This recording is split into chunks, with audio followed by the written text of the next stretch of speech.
ladies and gentlemen. A very good morning and a Acting Prime Minister to please remain seated. I sincerely thank our Deputy Managing Director and of course our Deputy Director for the Asia Pacific Department for officially opening.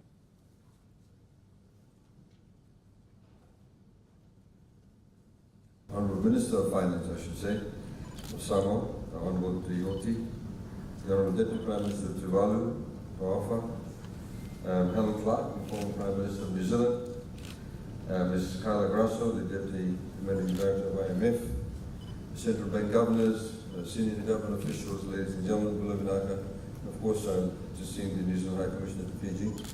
Ladies and gentlemen, beloved Naka, and a very good morning to all of you.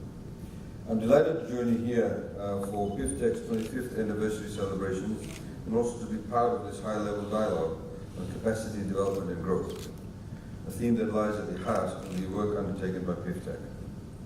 Ladies and gentlemen, this is an important year for PIFTEC as we mark its 25 years of presence here in the Pacific.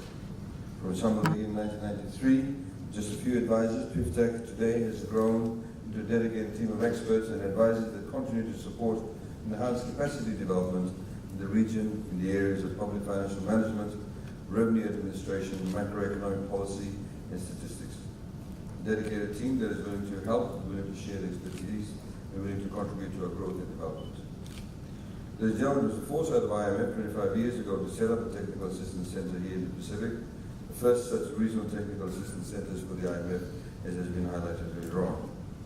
We of course like to acknowledge the support of the fund over the years and bilateral donor partners and member countries for this collaborative venture, and I think it's important to mention them by name, in particular the Asian Development Bank, the governments of Australia, New Zealand, Korea, and the European Union member countries. The financial and in-kind support from the Pacific member countries, although small, show our commitment towards the operations of PIFTEC. It reflects our partnership, our willingness to work together, and indeed our earnestness to actually tap into the resources that's available. PIFTEC, of course, situated in Suva, has made collaboration, coordination with policymakers and regional governments much easier. All of our countries, by the office being based in Suva, have benefited immensely in respect of having policy advice and technical capacity right at our doorsteps. Local presence and accessibility have also helped PIFTEC to build lasting relationships with the members they serve. We are comfortable to deal with each other, where there is greater trust, more understanding, and more importantly, the drive to work together with a common vision and shared agenda. One of the greatest advantages of having PIFTEC's presence here, it's easier to understand the inherent challenges that members grapple with, like distance to major markets, narrow economic base, the smallness of our countries, the geographical dispersion, access to technology, vulnerability to external shocks, and of course climate change, which is becoming a major issue for all the Pacific Island countries. Ladies and gentlemen, these characteristics need to be understood in ensuring that we tailor design capacity development programs in terms of policy reform advice and definitely in the provision of technical assistance in the region. When you better understand the challenges, when you better understand the constraints, the limitations you're faced with, you actually tend to come up with better solutions. You're challenged to think differently, think outside the box. By working together, we'll continue to overcome these challenges and advance development in member countries and in a region that is sustainable and inclusive.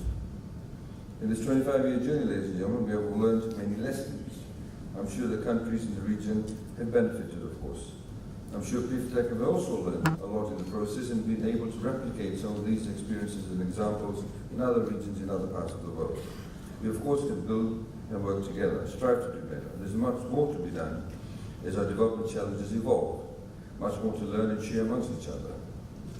Today's high-level dialogue has got together policymakers and experts to think about our growth opportunities and prospects in the Pacific and how to deliberate and what to deliberate on and how we can unlock the structural impediments and improve our proactive capacity.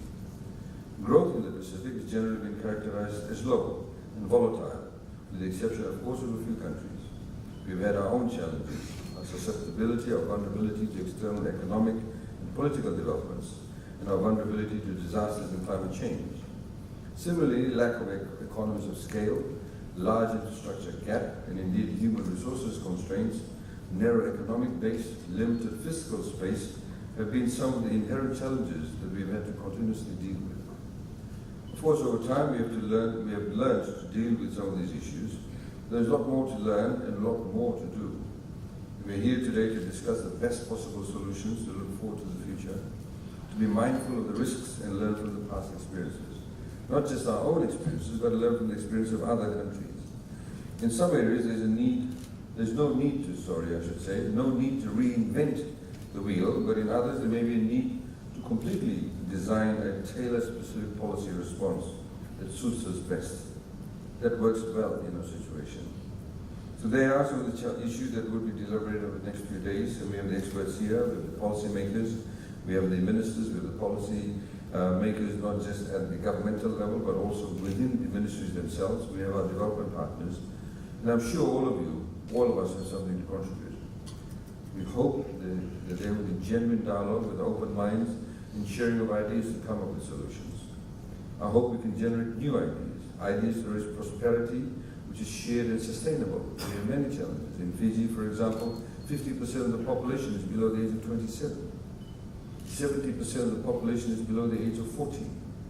These, of course, not only pose challenges, but enormous opportunities. And our goal is to, of course, be able to tap into those opportunities. We need ideas on how we can raise our productive capacity. How do we build resilience and respond to frequent natural disasters, the intensity and the frequency of which has actually intensified and increased? About accessing climate finance and domestic resource mobilization to fight climate change. About ensuring our financial system and fiscal affairs remain sustainable. On how to deal with current and emerging risks and the future challenges, and many other pertinent issues affecting our development. So, ladies and gentlemen, with those thoughts and views, I'd like to once again welcome you to Fiji. Many of you I know have been here before. We welcome you once again. Many of you who may have come here for the first time, big pula vinaka to you. Please enjoy our Fijian hospitality. Spend all the foreign currency, and we look forward to having a discussion with you in morning tea time. Vinaka, thank you.